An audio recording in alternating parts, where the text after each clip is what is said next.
Frustrated frontline soldiers routinely used the excess grease from their daily food rations to lubricate the moving parts of their heavy tanks and artillery pieces.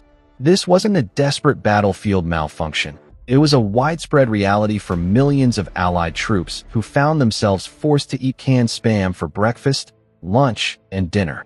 The complaints started almost immediately, turning into a wave of mockery, dark jokes, and angry letters sent back home to the United States. Yet, despite the massive wave of resentment from the barracks, high-ranking military commanders refused to stop.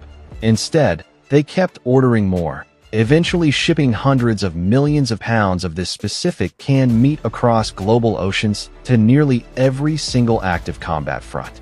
To the average infantryman on the ground, it felt like a cruel joke played by supply officers safely stationed thousands of miles away.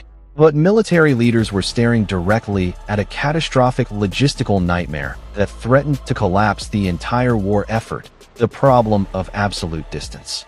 American and Allied forces were fighting across vast territories, from the scorching deserts of North Africa to isolated, muddy islands in the remote Pacific. In these extreme environments, fresh meat spoiled within hours, refrigeration infrastructure was non-existent, and precious cargo space on supply ships was strictly limited. A single delayed shipment could leave entire combat units facing severe food shortages on the front lines.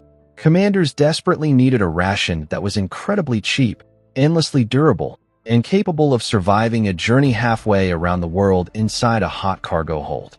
Spam perfectly fit the description. A single metal can could sit exposed to tropical elements for months without spoiling, stacking perfectly inside trucks, aircraft, and landing craft. The supply chain trusted it completely because it arrived at its destination fully edible, no matter how brutal the journey had been. If you or your family members ever served in the armed forces or remember these historic wartime stories, please take a moment to share their memories in the comments below.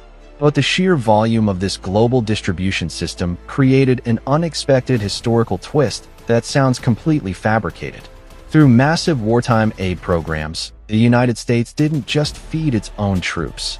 It shipped enormous quantities of this canned meat straight to its international partners.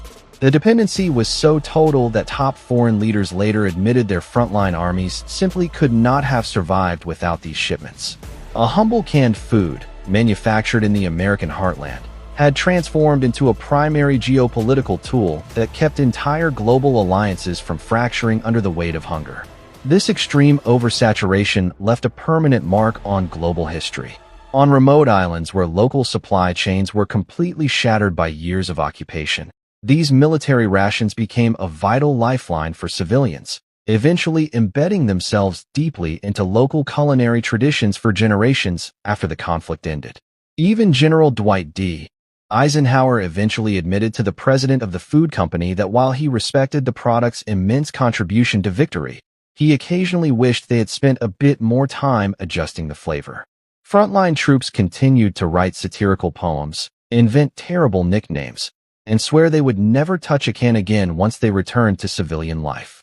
Yet, as military historians look back at the staggering achievement of keeping millions of soldiers fed across multiple continents simultaneously, the reality becomes undeniable.